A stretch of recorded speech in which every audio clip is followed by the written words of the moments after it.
Champions ట్రోఫీలో భారతదేశం గెలిచింది. కెప్టెన్ రోహిత్ శర్మ నాయకత్వంలోనే గెలిచింది. కాంగ్రెస్ పార్టీ జాతీయ అధికార ప్రతినిధి షమా మేడం గారు ఒక మాట చేశారు. పాపం రోహిత్ శర్మ ఫిట్గా లేడు, ఆయన లావుగా ఉన్నాడని దేశవ్యాప్తంగా పెద్ద రచ్చ అయింది. రోహిత్ శర్మ పైన కామెంట్ చేయడం పైన, అందులో ఆట ఆడుతున్నటువంటి వ్యక్తి పైన ఆయన ఫిట్ ఉన్నాడా లేదా, ఆయన ఆడుతున్నాడా లేదా చూడాలి, కానీ ఆయన లావు ఉన్నాడా, సన్నగా ఉన్నాడా, ఆయనకు 0 సైజు ఉండాలనేటువంటి రూల్ ఏం లేదు కదా. క్రికెట్ ఆడేటువంటి వాళ్ళందరూ కూడా ఫిట్ ఉన్నారా, క్రికెట్ ఆడొస్తుందా లేదా చూడాలి, కానీ ఆయన లావు ఉన్నాడు, పొడుగున్నాడు, గడ్డం ఉంది, గడ్డం లేదు, ఎంటికలు ఉన్నాయి, ఇది కాదు కదా కావాల్సింది. ఆయన అందంగా ఉండడమో లేకపోతే మందంగా ఉండడమో ప్రజలకు అక్కర్లేదు, క్రికెట్ ఆడుతున్నారా లేదా. అట్లా కాంగ్రెస్ పార్టీ దేశవ్యాప్తంగా అంటే ఒక అనాలోచితమైనటువంటి వ్యాఖ్య ఏ విధంగా ఉంటుంది. ఇవాళ రోహిత్ శర్మ క్యాప్టెన్సీలోనే భారతదేశం గెలిచింది. అది కాకతాళీయమా లేకపోతే ఇంకోటా పక్కన పెడితే, రోహిత్ శర్మ పైన చేసినటువంటి వ్యాఖ్యలతో కాంగ్రెస్ పార్టీ తెలియకుండానే క్రికెట్ అభిమానుల్లో ఒక శత్రువుగా ముద్ర పడిపోయింది.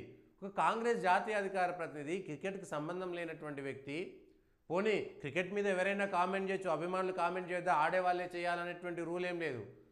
కానీ రోహిత్ శర్మ లా ఉన్నాడు, ఆయన ఫిట్నెస్ గురించి సర్టిఫికేట్ ఇవ్వాల్సింది ఎవరు? ఆయన రాజకీయం చేయట్లేదు కదా. ఆయన ఫిట్నెస్ గురించి ఎవరు సర్టిఫికేట్ ఇవ్వాలి? ఆయన ఫిట్నెస్లు, ఆయన ట్రైనర్లు, ఆయన కోచ్లు, ఆయన ఆడకపోతే తీసేయాల్సింది, దానికి ఒక వ్యవస్థ ఉంటుంది.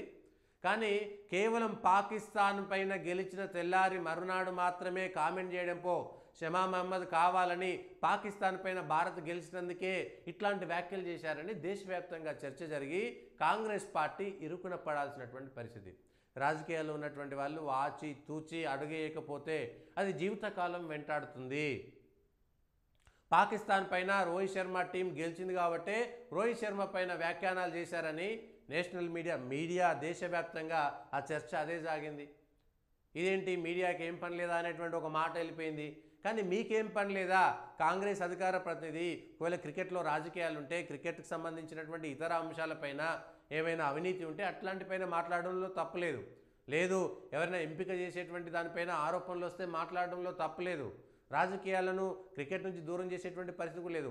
భారతదేశంలో ఏ అంశాన్ని రాజకీయం నుంచి పక్కకు పెట్టలేము, ప్రతి దాంట్లో రాజకీయం ఉన్నది.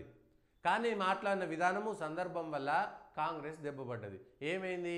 అరే 99 మ్యాచ్ల్లో రోహిత్ శర్మ గెలిపించిండు, 99 ఎన్నికల్లో రాహుల్ గాంధీ ఓడగొట్టిండు, ఎవరు క్యాప్టెను, రాహుల్ గాంధీ ఫిట్ కాదు ఫస్ట్ రాజకీయాలని మొత్తం దేశవ్యాప్తంగా చర్చకు వచ్చేసింది. ఏం లాభం? ఇవాళ కాంగ్రెస్ పార్టీ అట్లా దెబ్బతిన్నది.